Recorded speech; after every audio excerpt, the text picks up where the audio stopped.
My name is Adrian Park, and with me today, Contractor AI Group founder Jay Carter. And Jay, I want to take us on a trip down memory lane. Can I do that? Okay, sure.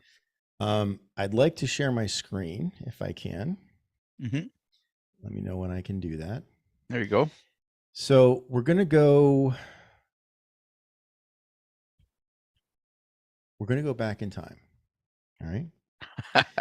So, I'm 47 years old. So 1992, I was in high school. I think I got you by a few years Mm-hmm. there. You're a younger pup. So, so, um, the among other things, the late 80s and the early 90s, a lot of really interesting things happened. One of those was there was this thing in, like, just generally speaking, whether it was food or like electronics, it was kind of like called the purity trend, where, like, Clearly Canadian, remember that was like a Mm-hmm. big deal in the 90s. Zima. Like, have a Zima.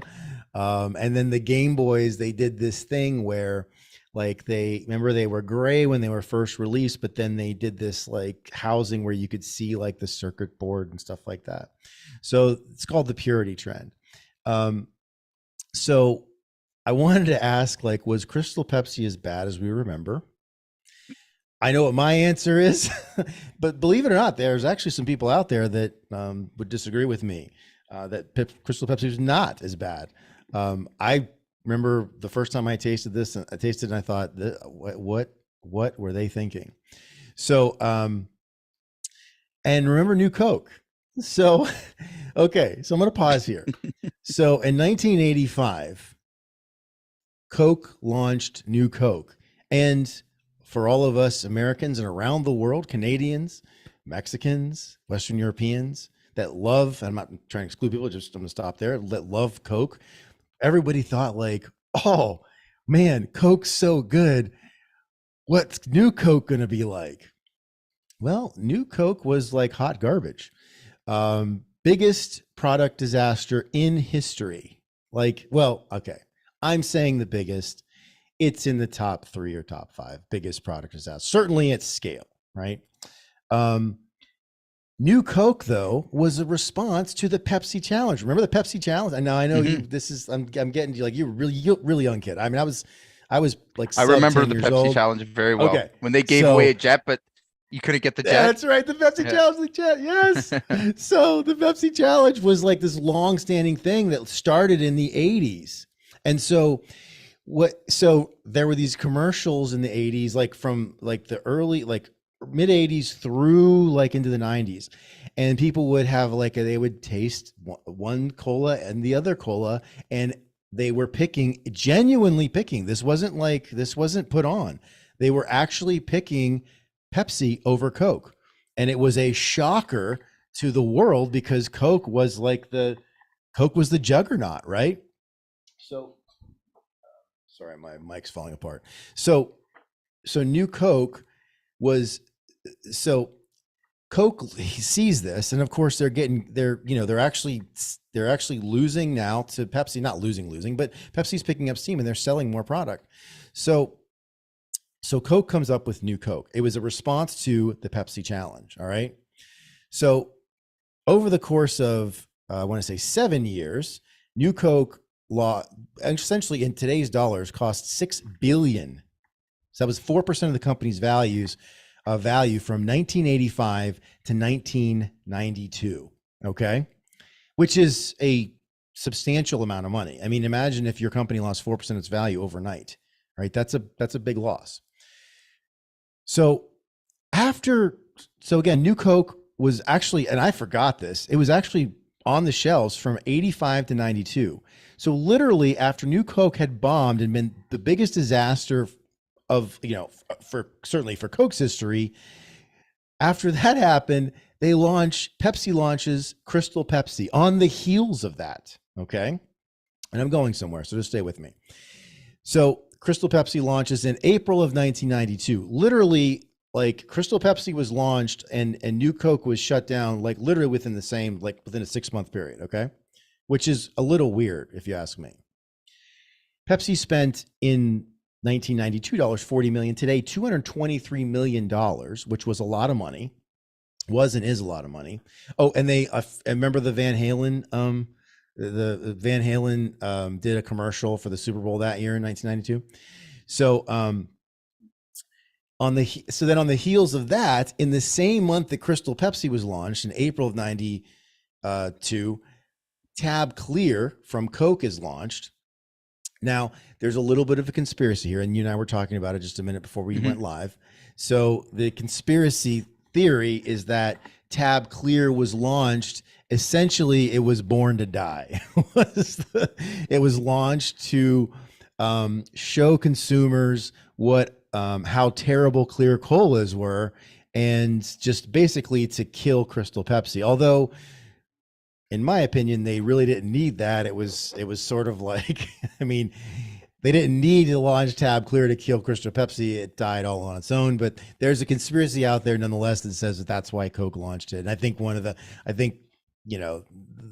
guy that came up with Crystal or Tab Clear, there's some, he had said that later on. Who knows if he was covering his rear end or whatever. Okay. So in 1994, both Crystal Pepsi and Tab Clear are yanked, and they are not gone forever.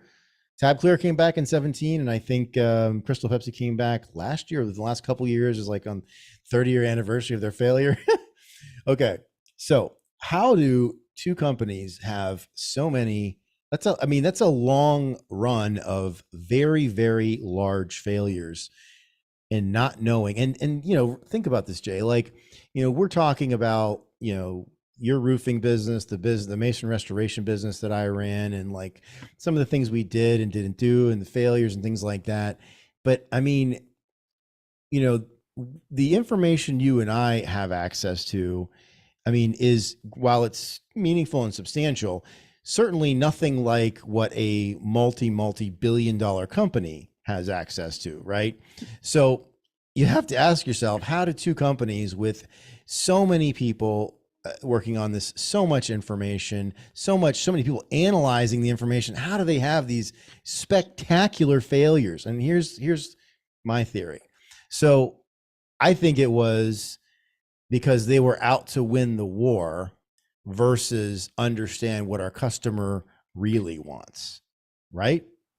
So had they, I'll finish my thought here. Had they, because it was, New Coke was a response to the Pepsi challenge. And by the way, later studies showed that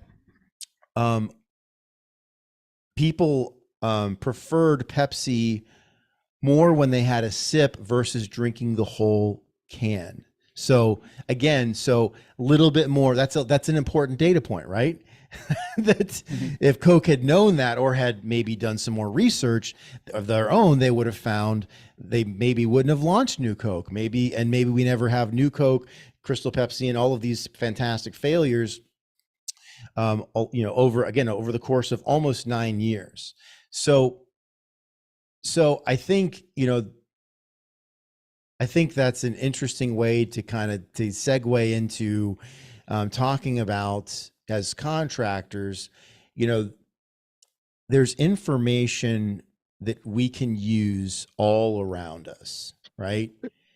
But so many times we're not using it. And I know one of your favorite things to say is, in God I trust, but show me your data. Right. Everyone else bring data. That's right. Everyone else bring your data. So, let's maybe we can kind of get into that a little bit. And again, I almost hesitate to bring this up because, I'm going back to 6 months ago or 8 months ago, and I'm out there and I've got my steel toes on and I'm running around a job site, and I got to write this change order and that change order, and I've got these 4 payment apps are due, and I'm getting hounded by, you know what I mean?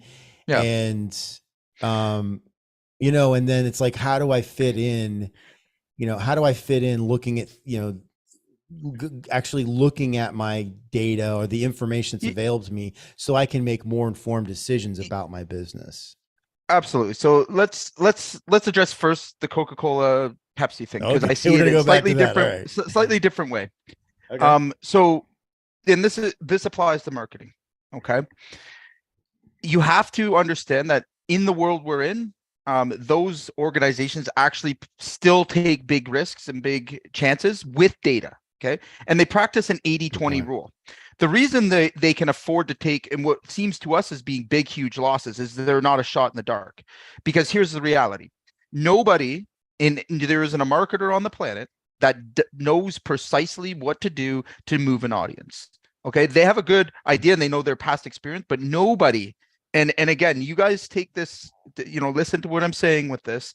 It's important when you're buying any sort of marketing services. Nobody can actually say without a doubt 100% you're going to get this. And there's a reason, Right. is that consumer behavior follows a pattern that it can change on a dime. All right.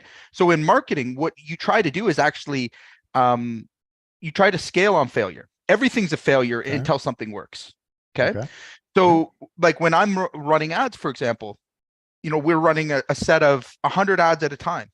We know there's going to be huge failures in there. Ones that, and again, this is where what I mean about using your data to drive your decisions, and really understanding that 80-20 rule is that even with good data, even with good understanding, there's still you could still for whatever reason that day an ad can pop up, and we had this experience a couple of weeks ago where it kills it one day and then it just dies. Why is that? It's because, again, there is no clear path, and I'll be the first to tell you, I've been in marketing my business and now deeply into marketing for a long time. It is a failure driven process. Okay. Now, would you rather take micro failures, or would you rather take huge failures?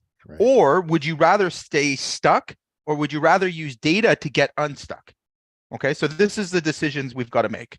I much rather make smaller failures, okay, calculated failures in trying something, because had maybe it been at a slightly different time, or maybe the marketing campaign had been adjusted. There's so many variables of why that product could have failed. And at the end of the day, for Coke and for Pepsi, they're multi-billion dollar, 250 million is nothing.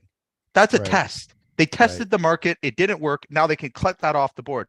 But the data that they use from that probably led to success, because there's lessons learned in it. And the better you get at understanding those data points, and this applies, and I'm going to bring it down to earth.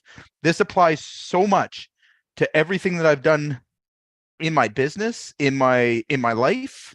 All right. Is understanding first, isolate the thing you're trying to improve. Okay. Make it simple, make it easy to understand. Okay. And I'm going to give you a really good example of this in just a minute, but a lot of us get overwhelmed with that. We've got to have all this data, all these things in order to make a decision. And it's analysis by paralysis, right? So, and it doesn't serve you, right? And again, when we get into looking at data and analyzing it, having the data is one thing. All of us have data. All of us have access to it. Okay. Every one of us on this call, or anyone listening to this, I mean, there is data everywhere available for you to analyze. What we fail at doing is understanding the practical purpose for analyzing, right? So let me give you a very, very clean, easy to understand example. Okay. If you're a contractor out there that's running around day in, day out, is stressed, is they can't manage their time, they're just all over the place, like most, disorganized, and is really struggling to try to see, kind of how they make money at this business, is really lost. Here's my challenge for you.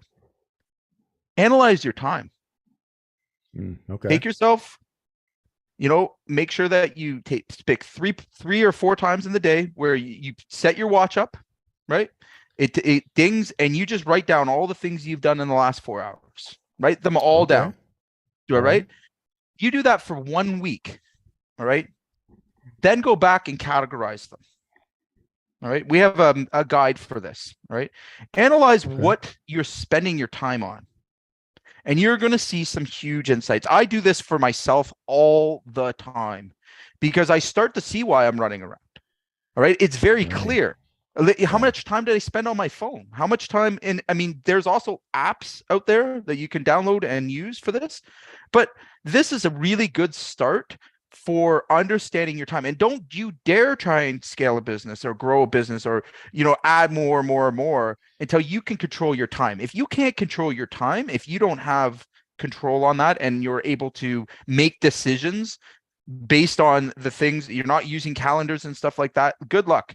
I mean, that was the first thing I had to master before I ever tried to, well, I tried and failed miserably, by the way. So again, not having control of my time led to the chaos, led to the confusion, the missed appointments, again, being generally stressed, working longer hours than I needed to. So, if we're going to start anywhere, all of us, and I don't care if you're a pro, all right, I do this still to this day, all right, is I take and I study my time for a week or 2 weeks, okay? I make sure that I'm putting my time towards the things that are going to get me to where I want to be, all right? Yeah. And I know that my team, again, sees these things. They understand, right? If I'm not in control of my time, what am I in control of? Right? That's your first responsibility. So right. Again, like I said, very easy thing to do. Set your watch up, get an app, like no excuse here. Like any one of you guys on this call could actually do this immediately. And you're going to get so much benefit, so much insight. Our guide is available. It's the exact guide that I use, by the way. So I use the same categories. I have an app that's your personal playbook, essentially. Yeah, absolutely. Yeah. And again, I know that if I'm struggling with something, all right, if I'm struggling, I've got a different, I'm launching a new offer, for example. What's the first thing that I have to get control of in order to do that? What do you think the first thing? Yeah, you got to have the time. Yeah, I got to know how much time it's going to take for me to actually do something that's new or creative, right? So if I don't start from a place of controlling myself first, how the hell am I supposed to control the outcome of that thing, right? So again, this is where we start to, and where I started to really understand the power of data and like being able to stand back. We can't see the forest through the trees, right? And a lot of times with contractors, it's right in front of you. Like I say all the time to most people, most of my job is looking at your watch and telling you what time it is, right? And how do we get to these places is, again, not focusing on the things that matter, right? If your time is spent, outside that 80-20 rule where you're spending the majority of your time doing low-level tasks, okay, that's going to be very clear to you. Very, very clear after a week, after 2 weeks. And then you make slight adjustments, small changes that get you back controlling your time, right? And that is a perfect example of taking data and analyzing it and then using it to make a decision, right?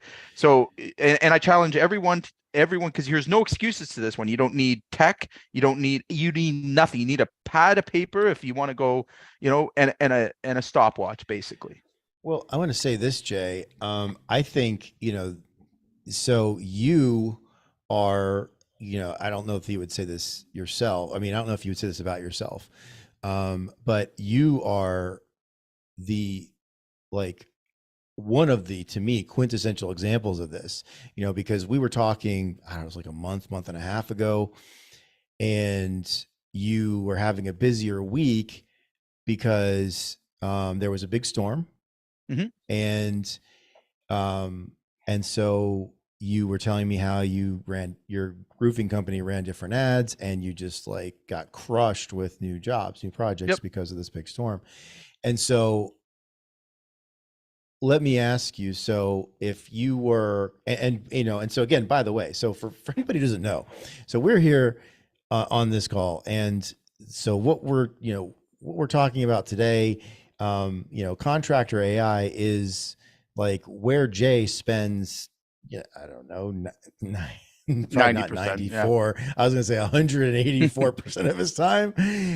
He has a professional team that manages his roofing company in Greater Toronto, and he now runs this business, which he started after growing another business in a similar space. So, so for those of you who don't know Jay's CV or his resume, while we're doing this right now, his employees are running his roofing company. So for context, okay, so pivoting back to your roofing company has this great opportunity. So, maybe you can tell us, including me, by the way, if you did not have this command over your time, how would you have fared? Because you booked a ton of work, if I remember correctly. Like it was like a bonanza for you. And how data impacted that whole thing. So data and time for you. Right. So I'll tell you exactly, kind of starting at the beginning of where I seen that. So I didn't know that storm had hit. The reason I found out is because of the Google searches. So I oversee our media buying, and seen an uptick in hail damage. So I'm really starting getting curious. So the data is what told you. The data is what told me where the storm was. Right. So again, and that's something that, that's sort of a secret that I'm sure most contractors don't share, is that you can monitor what words are being searched in your group, right? So Google allows you to see that, or what your competitors are buying ads for and all that. So I watched that data because it's easy for me to visualize and understand. It was clear, as the number of searches for hail damage were coming up in a certain area, I knew that they had a severe storm that gone through. Went and looked at my keywords. Sure enough, there was indicators there that said, hey, you know what? We've got some significant damage. So I got the team on the ground. We dispatched all of the, we changed our ads that day. We, really started to target the area, got people out, and we capitalized. And that's a typical thing, though. That, we do that quite often.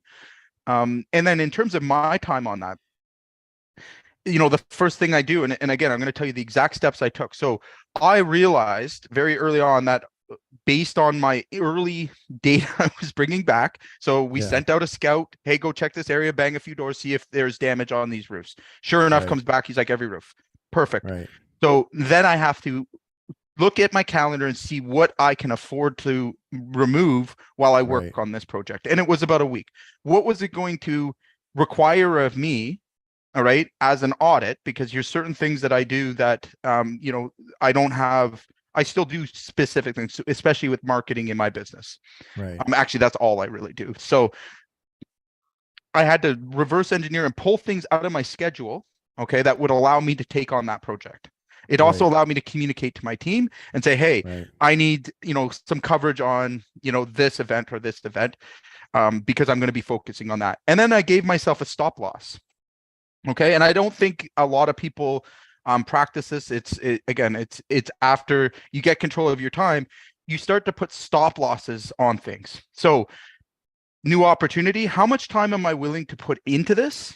A stop loss on your time. On my time, but and the money I was going to spend on everything. Okay. So time, I calculate myself at an hourly rate.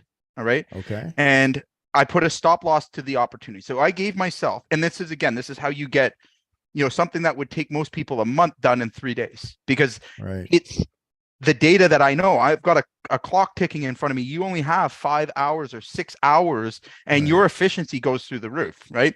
Your thinking of how to solve the problem becomes a lot more logical, and you start to see better opportunities. But I always start with the stop loss. All right.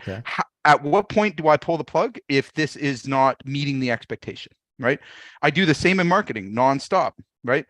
I'm only willing to invest so much in an ad. It either performs or it doesn't. Now, I'll be the first one to tell you, sometimes, we stop that loss earlier than we should.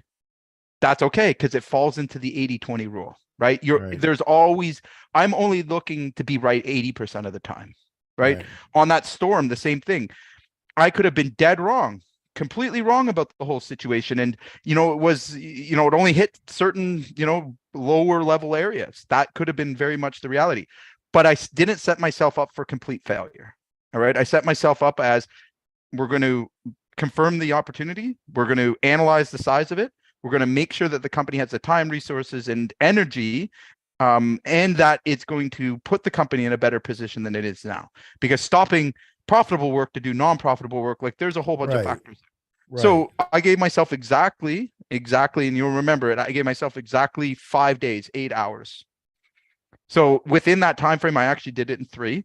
We got boots on the ground. We've, successfully landed a whole bunch more contracts, and it's worked out very, very well for us. We were the first on the ground, so we have our lawn signs up and our trucks in the area. So I mean, from that perspective, it's been somewhat successful. But again, what are you willing to go in on? Because I could have gone the other way, with my time, over committed on that side, right, and then had other commitments fall down on this side, right? Well, so I wasn't prepared for that, because that loss would be substantially higher, when chasing something that's not necessarily going to bring me the results I'm looking for. Well, and I'm going to point a couple things out, Jay. Number one, you didn't have to call every shot. Nope. Right? No. Because you have someone calling those, a general manager essentially calling those shots for you. You Right. also did not have to go out and sell the work yourself. Nope. You have people doing that. Right. Right. But I had to make the customers. Sorry, I had to lead the team. So we deviated from our normal plan of action. So in the company, we're direction bound, right? We're focused on metal roofing. That's where the whole company, when you change the direction or plan of your company, you better be prepared to lead your team through that change. But it was only possible because you have command of your day. Absolutely. 100%. If you did not have command of your day, if you were, so let's just say, I mean, I realize it's a different reality, but in a world where you're not running on your other company, right, and growing your other company, if you are, again, like so many other folks, and like the guy that I used to work with, and you're out and you're like in the truck and you're selling work and you're on the job, you're looking, you're walking the job sites and you're running the projects and you're doing the payment apps and you're talking about the change orders and all the stuff that, we do as operators. I mean, well, one, I'm going to just say the results probably wouldn't have been the same, right? You probably would have spent more, and you probably would not have gotten the same a number of jobs. And I think, you had customers you'd already replaced their roofs, right? Yeah. I mean, there were so many things that came together. I mean, but again, in terms of, you also got to remember the risk, and I got to stress this. Every owner, and if you're in construction, if you believe that your job is to manage jobs and manage this, that you're lying to yourself. Ultimately, Why way I view myself as an owner, Yes. Big difference. Okay. Yeah. Not a roofer, not a marketing sales company, but like as a responsible owner, right, is that I'm a risk manager. Okay. My job is to manage risk. All right. It is a very big risk. All right. Changing the direction or the intent of your company. You can destroy a lot of things by not having a clear plan in place and not having the ability to lead your team in a situation like that. It could have gone the opposite way, where I reallocate resources, including my time, right? It's gone. And it got us nowhere. Or, right, again, just in a simple scenario, and we can apply this to anybody's situation. I could have thought that this, in my mind, used my emotions to get really excited, because I did. All right. Right. But there was a point where I was like, whoa, let's put this in a box. Okay. Because I want to go out and get it all. I want to do it all. I want it all. Like, you know what I mean? Like, that's still in me. All right. I'm a go-getter. Right. But that doesn't serve me. Why isn't it doesn't serve me? Because there's other things at stake here, right? Changing direction, changing momentum, and not knowing, what will take or what the value will be, and just taking a huge risk, all right, is negligent on my behalf as an owner, and it costs you all the time. And I want you guys to all think about this. Like, how often does that happen to you guys in your own life, where you make an emotional reaction if something happens? If you slow down enough to start questioning, like, hey, why did I just run out to that owner's job site when obviously it was bullshit and I could have managed that off the phone, right? Like, why did I do that? Like, if you start to question those things and you start to really look at moving everything that you you're putting your time against, you're going to start to see the big gaps. All right. And like I said, if you truly want to grow a business, if you want to truly find success, if you want to find balance in your life, if you want to be able to be data driven, non-emotional, non-reactive, like call your shots, all right, and have control of your life and your business, this is the first step, right? Get control of your time. Own your Because time. Yeah. and use your time only for things that bring value. Okay. Is it bringing you value? All right. To deal with, shitty customers? Probably you shouldn't have dealt with them in the first place. Right. Right. Right. Is it bringing you value to drive around material to your guys? Is it bringing you value to change the direction of your company? Is it bringing you value to, micromanage the people you have? Like, is those things serving you? And you would know by how much time you put into them. So again, when you start to look at your time, it's very much the same pattern you follow in building out marketing, building out operations, building, like, if you don't have that original control. All right. And I say control like as if we're testing. Your time is what you use as the control. Well, and it's also, Jay, I think, if you ask, I don't know, if you ask 10 business owners, 10 contractors, what's more important, time or money? I think majority are going to 8 out of 10 are going to say time. Few are going to say money. Sure. But I don't know that that's reflected in what we do. Right. Right. Because we don't treat our time like it's the most valuable thing we have. No, right? No, we react because we have a thought in our head that tells us that, hey, I have to deal with customers face to face. I have to do this. I have to do that, or the business will fail. All of us have that in the back of our head. And I mean, I do to this day. Right. The way I stop it, okay, because my knee-jerk reactions have not changed. The things like I immediately think in my head, they really haven't changed. The nervousness, the reactive to like an opportunity, like my physiological like reactions have not changed. I'm working on it, but like it still impacts me. Like I was up all night, excited, like rolling around, thinking of all the great things I was doing. Sure. Where the difference has come is that I now again have to take an evaluation and manage and look at the risk, and all of a sudden that opportunity starts to change. My view of that opportunity changes. All right, I'm willing to only do this to get back this, right?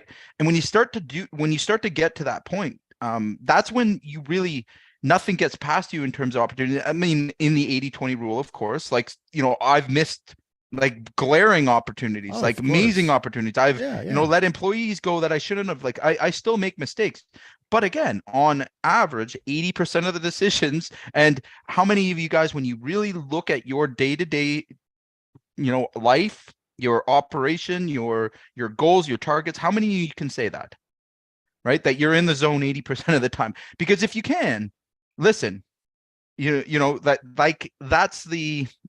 where we start to see success form, right? And you can do this again, like I said, just starting out, keep it simple, keep it basic, understand your time first, start to allocate your time towards the things that matter, and then repeat the process. Okay. Again, if I'm going to take a loss, I'm going to take a micro loss, not a massive loss, right? I'm going to isolate the things I'm testing. So for example, the first 5 days, I had a number of contracts and a number of contingencies I needed to sign in order for me to continue doing the ads, I needed to see numbers hit where I wanted them to be. All right. If they're not there, then I begin to question, okay, is it this, or is this worth it? Right. And at a certain point, the clock for me is ticking, and I hold myself accountable to that. Is okay. If I had reached $20,000 investment and hadn't had signed contracts within the first 5 days, which, amounted to about 300,000 in revenue, I would have stopped, because those are the same numbers I'm getting now, and I don't have to divert my team's attention. Right. So again, that's an example of, being able to use the data and analyzing the data. So that was an important thing I just said, right? Not just data. Okay. Right. Data can be confusing, but it's how you take the time, even if you don't like it. I don't like doing it. It's not my favorite thing to do. It's something I get pleasure from. All right. It's a pain in the ass. And if it could delegate it, totally I would. But I do make time to look at those numbers and to look at that data and that information, because it's the thing I know is going to drive the final decision. All right. So now it's not all the pressure on me as a person in my gut, which again, we all, we can make gut decisions as, for about as long as we don't have something distracting us emotionally, right? Then those decisions get thrown out of whack and we're making bad decisions, right? So again, this is where data saves your ass, because it allows you not to be blinded by your emotions, right? And that happens so often to every contractor. And again, it's something that's preventable, and it's something that you need to practice daily. And if you're going to start at the very lowest level of this, I mean, I've told you where to start. Everybody is, if you want to be an owner, if you want to wear that title, you better get good at analyzing your data, right? If you're not there today, cool. All right. What can you do today to get you more into this mindset and start to see immediate results and immediate benefit from this? Well, and here's what I would say, just to piggyback on that, Jay. So, for the, so we can make that available, your time playbook. So, okay. So we're going to share it's in our that. Facebook group. Okay. So it's in the group. It's out there already. So grab it. And, anybody who sees this outside of the group, just send, comment or send a message and we'll get it to you. But, here's the, here's where I think, here's a simple hack from me to, to everybody else, because so then it's like, okay, so if you do it and you see that, I'm spending a lot of time, as a courier, running materials, and which is what we've all done. So then, so for everyone's got, regardless of whether you're on the tools or you're selling work or you're, really managing a team, like you have a skill, right? And so you have to ask yourself, like, so this is the math I did. So I looked at, okay, so the value I can bring right now is X. So for, I think, I can't remember what it was. Maybe it was like, I don't know, let's say $500,000 in gross profit. So I looked at that and I thought, okay, if I can get this amount of time back, right, and I'm not doing these other things, I could probably triple that. Yeah, right. Absolutely. Bingo. And then that's how I used that, because I did this time exercise we're talking about in 2017. And I went from having really spotty jobs to, I was selling, the company hadn't even done $2 million. And then I was just myself doing 2.5 to 3 a year in sales. And I was running 70% gross profits on those, which was, anybody in this work knows those are like unicorn numbers. I'm not bragging, but, I took a lot of work to get there, but it started for me with this time, because I was like, okay, I can get these numbers. I could do more of this if I have more time to do it. Right. And I can focus on it. So that's the reality. The other, point that I'll put to it is, how many people on this that are probably listening to this enjoy change? Is change fun? Do we adapt well to change? It's not in our humanity. Is that why maybe I hear day in and day out, like, I'm stuck, I don't know what to do. Right. I'm stuck at this number. I'm stuck at that. Well, I always kind of bring it back to this very easy way to understand how, and people ask me too, like, how could you just jump in, like, start a new business and like take on all these? It looks very risky, doesn't it? Yeah. Right. It looks like I've taken on things essentially, and there is a lot of risk. There's risk. Okay. Yeah. But I'll tell you the difference between me and I would say most contractors, and not to put a divide, is that I've suffered so many devastating defeats that I got used to resenting failure. Right. And over time, when you take that kind of, those kind of things, you really get personal with yourself, especially if you're competitive, and you start to realize, like, yes, I learned some things, but like, how do I prevent this? Because I don't like that feeling. I don't like that. I don't like being stuck. I don't like struggling. I don't like I don't necessarily enjoy any of that stuff. Right. the difference between Jay a decade ago and Jay now, all right, is a lot of it's preventable, right? A lot of it is in front of your face. If you're watching and you're paying attention to it, how often do we have the ability to pay attention to it? How many times are we making, I tracked for, probably a month solid of how many reactive decisions I made. And I just asked myself, what information do you have that validates this decision? And it changed my life. It changed my life. Okay. Because, and that's where my phrase comes, in God I trust, everyone else bring data, because I began to only trust the numbers. And lo and behold, like all of a sudden those, those problem staff, those problem, clients, they were disqualified because the numbers don't lie. Right. Yeah. I started to trust more of those facts I know are correct. And I don't trust my own decisions. I don't. Right. My own gut decision, I'd be the first to tell you, like, that's not how I got here. All right. I didn't get here because of my creativeness. I didn't get here because of my outgoingness or my ability to build client base. I didn't get here for any of those reasons. I got here simply because I know the risk reward, and I know my job is to manage the risk and only take calculated risks that I can measure. And it's just been one little step. It's been testing little things. Yeah, they fail, but they fail often, they fail quick. And I get them away from the business. I rather, and again, if you start to adapt to that, but again, you've got to be able to, take in a different approach for sure. Most of us were running our business from our gut. I did it for a decade. I know what that feeling's like, and you can get some level of success. You can get a lot. You can be very busy. You can get yourself very busy. You can make a lot of promises to people. Like you can do a lot to, make it create your rake. And I say rake because it's all going to come back to you at one point. The only way that you delegate with confidence, okay, the only way you make decisions with confidence, big difference here, okay, is that you have to start with with the control, like what is working. Right. I want to try this, and I'm going to use the control to base off the, the decision I want to make. And again, it just comes back, and it's a habit. Is really where I'm trying to get to. We don't, I didn't have this habit. I had to earn it and learn it.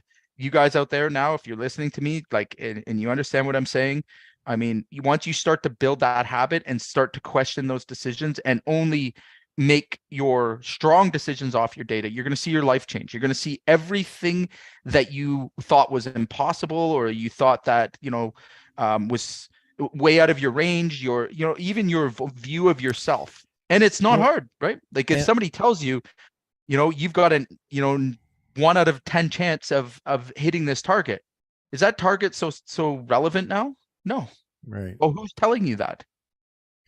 Well, and I think too, Jay, again, you are, I talk about you a lot, but I also think that, and that was really what drew me to you like 3 years ago when we got together, was that, like, I was like, here's a guy that is like doing what he is telling other people they should be doing. 100%. Right.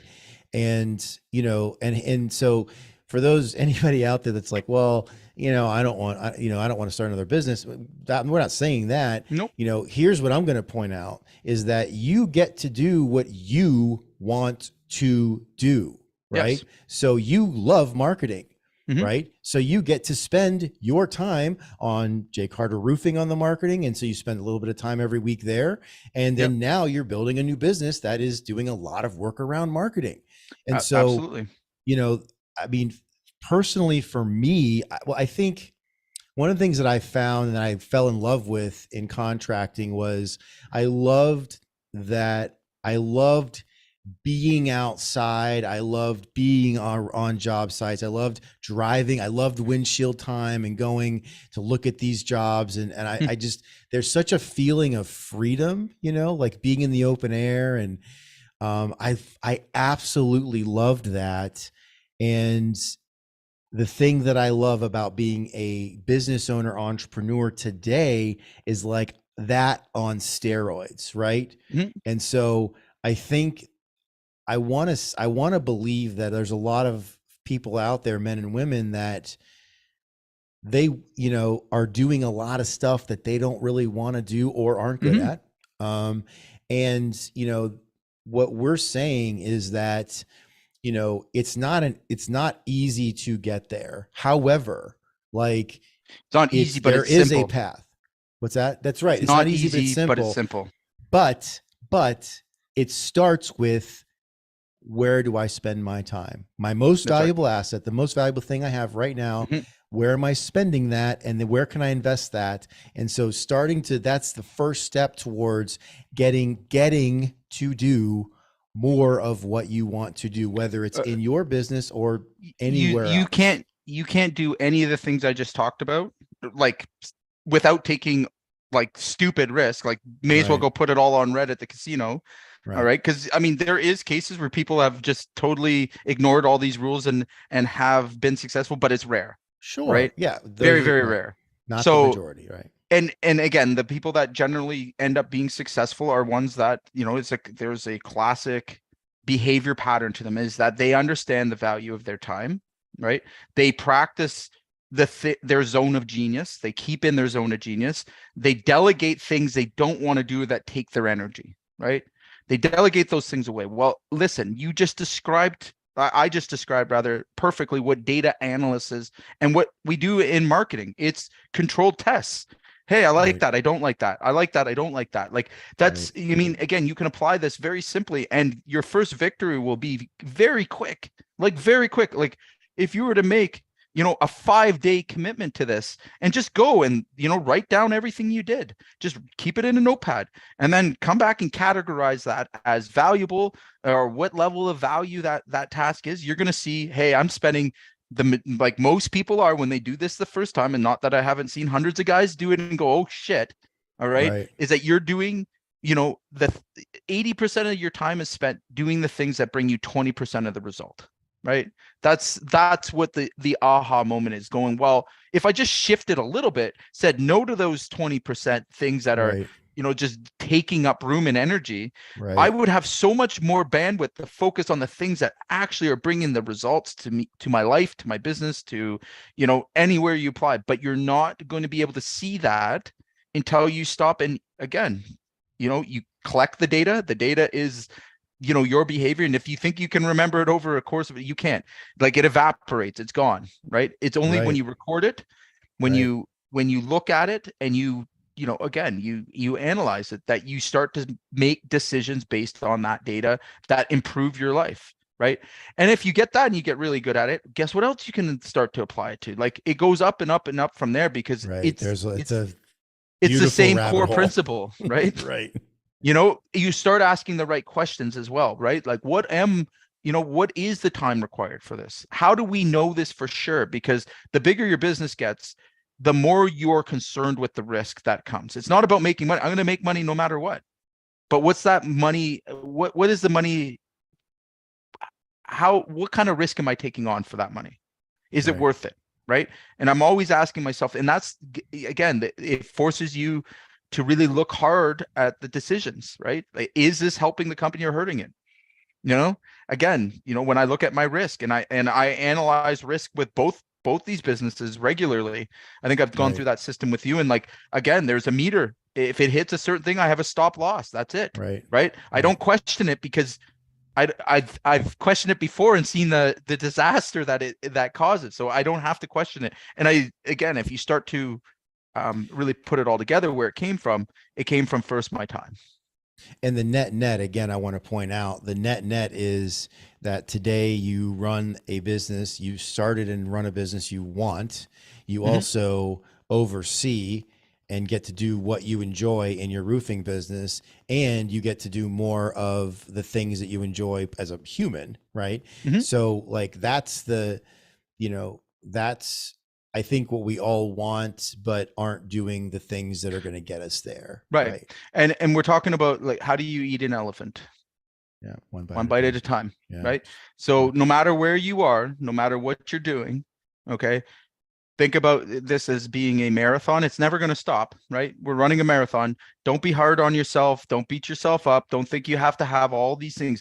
I didn't get there from just being this having all this knowledge. I got here through trial and error, Right. and part of the message and value I want to bring to contractors is I'm not the smartest guy in the room. I'm never the smartest guy in the room. Neither am I. Right. 100%. But the few things that I kept as a part of my discipline have gotten me to where I am, and they protect me from the things that come with running a business, having a family. Like all of these things is a giant balancing act, right? Right. And if you are incapable of balancing your time, where do you think that shows up? In everything you love, all the things you're building, all the work you're putting in, that's where you're going to see the effect. If you're not happy with your results, well, look at yourself first, right? Yeah. Are you the example? Like, would you attract an A player that knew how to, do things like I would? No, hell no. If you don't have to, like, if you missed your appointments with me, forget it, right? Like, so again, and by the way, when we sign up clients for, Pro or for Contractor AI and the other things that we offer, what do you think I look at first? What do you think is most valuable for me in seeing if you're an A client that I want to do business with, right? Because again, I still say no more than I say yes. Right. And the reason I'm looking for is this person capable of managing their time? Would they be okay being uncomfortable for a while for huge gains? Because like I've pointed out a million times, we've brought in massive wins on paper for clients, and they're not in a position yet to receive it, and they feel that they've lost, right? And it's simply because they don't understand that element of things, right? They don't get that. They don't slow down enough. They don't pay attention. And again, really, why? You always got to ask the question of why, right? Why don't they have time? What are they doing that's so valuable right now? And it better be $10,000-$15,000 tasks, because what I just brought to you just made you 30 grand or 40 grand or $1 million, and you're too busy to keep it and implement it. Right. Don't be busy. Yeah. Get shit done. Mm-hmm. All right. So we have in the group what's it called, Jay? The time, what is it? Yeah, it's our time guide. So you get that as our time guide. Yeah, as soon as you join the free Facebook group, we give that to you right away. Again, like I said, my value is how you manage your time.